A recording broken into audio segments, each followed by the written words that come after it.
Hi everybody, Rad Mom here. Welcome back to The Porch, where we have been reading chapters of the rough draft of my debut novel, Bexwold Arcana.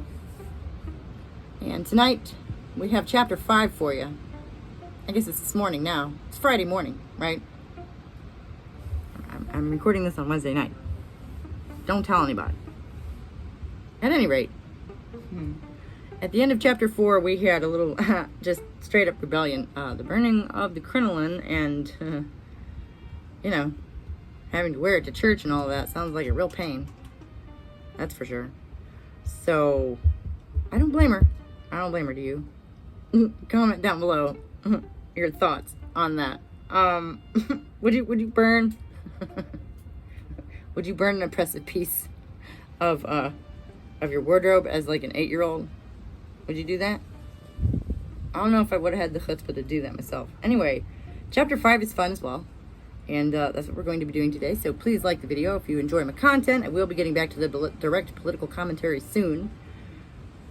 Today we have chapter 5 of the novel. And tomorrow we have a live stream. A very interesting topic. Kindly supplied by one of our viewers. Thank you, Melissa.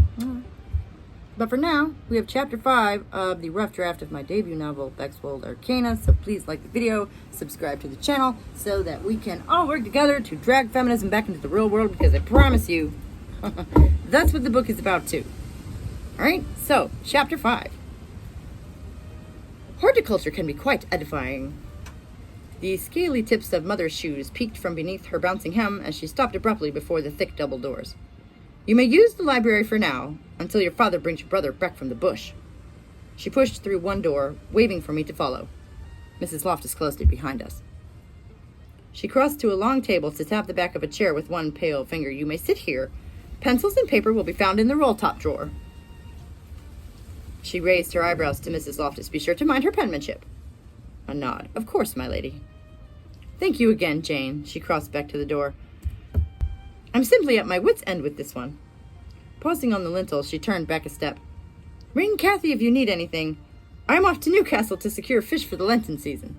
Olivia, Mrs. Loftus' thin lips formed a wide smile. We'll be fine. It's the fishmongers who shall have their hands full today.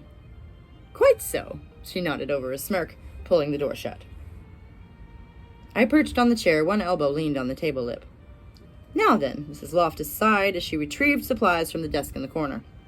You've probably seen most of the local flora. Digging in her bag, she set a small textbook beside the stack of lined paper.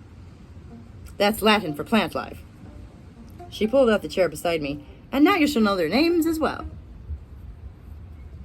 Her lined fingers flipped easily past the first few pages before she interrupted herself. Oh, and she dropped a crumpled knit ball in front of me. Were you missing this, my dear?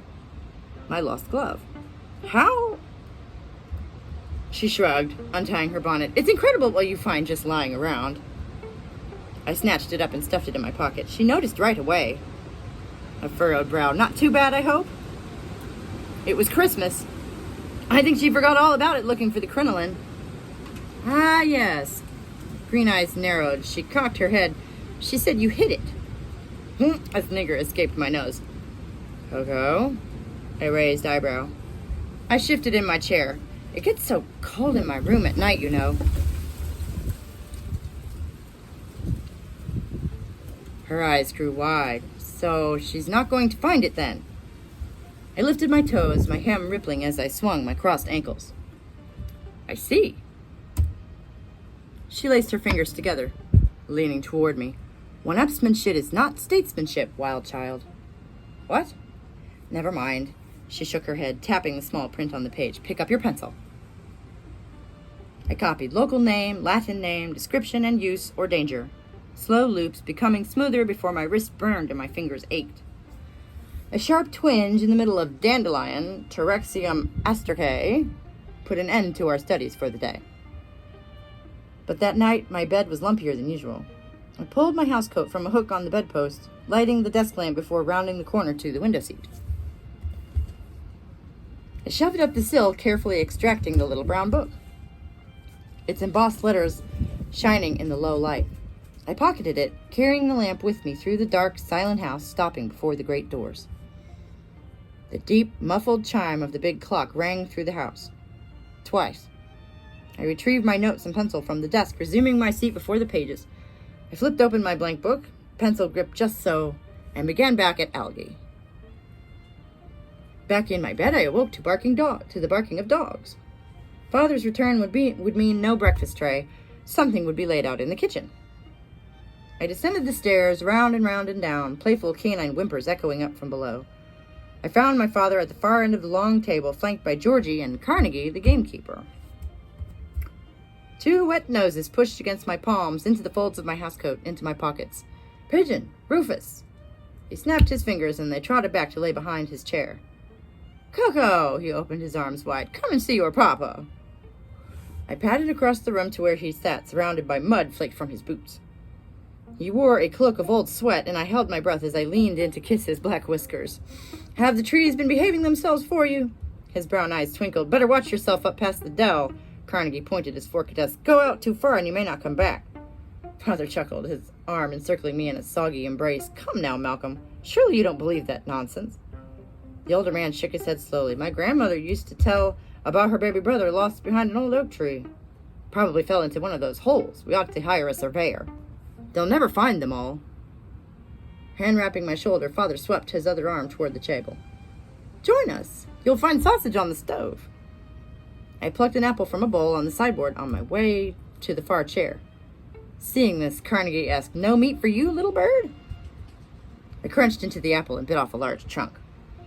The old man shrugged. Pity Charlie missed the head count this year. Father tore a griddle cake with dirty fingers. The weather was very good for it. He stuffed half the griddle cake into his mouth. Aye, Carnegie was smiling across the table at Georgie. And he missed little George's funny show. Oh, yes, Father sniggered. I had no idea you were such an acrobat, old man. Georgie slumped in his chair, his face parallel with his plate. Carnegie was laughing, and who knows if that boulder will ever be the same. Georgie was not laughing. I gulped my apple. What happened? He played the right fool. Carnegie wiped out his eyes. Caught himself on a rock. Father finished his griddle cake, smiling at my confusion. Little girl, those trees are the safest company you could want, but between his legs, you'll find all you need to control any man. Georgie picked up a sausage with his fingers, shoving the whole thing into his mouth. Come now, my lad. Father was waving Carnegie down. What part did you like best? Georgie's eyes lifted, but his face did not. The battle. My head tilted. The what? He took a swig from his mug. The basil. The what? Both older men laughed now. Hepburn Basil, said Father, an ancient house fort. No place for little girls. Carnegie nodded. It may have crumbled no sooner than we turned our backs. Georgie's dark eyes met mine, and he knew he'd set himself up. I can't be gone too long. He'd already pushed me off for several days. Not everyone's looking to be stolen by fairies. He sniffed the cold wind as we crossed the hill above the upper lawn. Some of us are important. I was willing to endure many insults to have him take me straight to it. Somehow, in all my wanderings, I had never simply followed the footpath up over the distant hill. He stood and pointed, squinting open-mouthed. There. The walk was quiet, the crunch of our feet and his huffing breath punctuated by birdsong. Cresting a slope, the flat expanse was cut through by a low, white wall. He put a knee up and hopped over it, standing impatiently as I pulled up my skirts and scrambled after. Passing through a catch of trees, I gathered my skirts and leapt from a grassy ledge to the sandy bank. Behind me, I heard a splash. Damn! Nature is a terrible hostess. He was dancing across the sand, flinging water from one shoe and then the other. I giggled. You could be a more considerate guest. He glowered up at me, both feet planted in soggy sand. I twirled on my toe and darted between the underbrush, continuing across open grass to stand before the half-crumbled walls, Yellowstone smiling vacantly as I stood, head thrown back. Well, said Georgie as he thudded up behind me, now you've seen it. Some ancient fort thing. He cocked an eyebrow, smirking over heaving shoulders. Your turn. I looked him up and down. It's over the rise. You're sure you can make it? His eyes rolled back and his head followed. Coco, he groaned. I have followed Father all over for a fortnight. A deep breath. We just need to keep a reasonable pace. He plopped down on a boulder, breathing hard. I pulled a tin cup from my pocket, crouching near the stream to fill and empty it before filling it again and handing it to him. Thanks. He took one slurping gulp. Is it much further? I shook off the cup and tucked it away again. We're about halfway, but it's much easier from here. He smacked his thigh, standing up. Let's see it then. We followed the stream until the trees opened up to tall grass. He followed me along the trackway, the clearing appearing to my right. Firm steps carried me past the fairy throne and into the open space. Interesting. He ran a thick finger along the desiccated bark spires. But something was different. In the center of the clearing was a circle of gray ash, accented with fallen leaves. You didn't say you were starting fires. He peered over my shoulder. I wasn't. Well, somebody was. There wasn't much left of whatever it had been. It's never been here before. He kicked at the coals with a shrug, the toe of his damp brown shoe turning gray. Seems like your fairies had a bonfire. He stopped suddenly, mouth dropping open in an exaggerated gasp. They don't roast fat little boys, do they? He relaxed, waving this away. Oh no, that's witches. No need to worry about them. Why not? Because, he kicked up a plume of ash, we burnt them all a long time ago.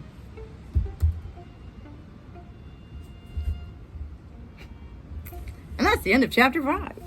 So, yeah, that's some stuff that's gonna come back later. Yeah, in a couple of different ways. I promise you, we're building to some stuff here, and it's all gonna be very relevant to, women's liberation and women's history and the destruction thereof, and generally putting some philosophical ideas out there to the zeitgeist that I think are going to be very useful and in material ways, believe it or not, because fiction can be a powerful delivery device for ideas. So that's what we're doing here. Thank you so much for joining me for chapter 5 of the rough draft of my debut novel, Bexwold Arcana, and that is a mouthful. Please like the video if you enjoy my content. We will be getting back to direct political commentary soon. Join us tomorrow at 11 a.m. for our live stream. And, yeah, we'll be having at least a couple more chapter readings next week. So see you then. Like the video, subscribe to the channel so that we can all work together to drag feminism back into the real world, because one way or another, it has to happen. I just don't think we're going to get it done with a frontal assault. That's all. So, see you next time. Bye.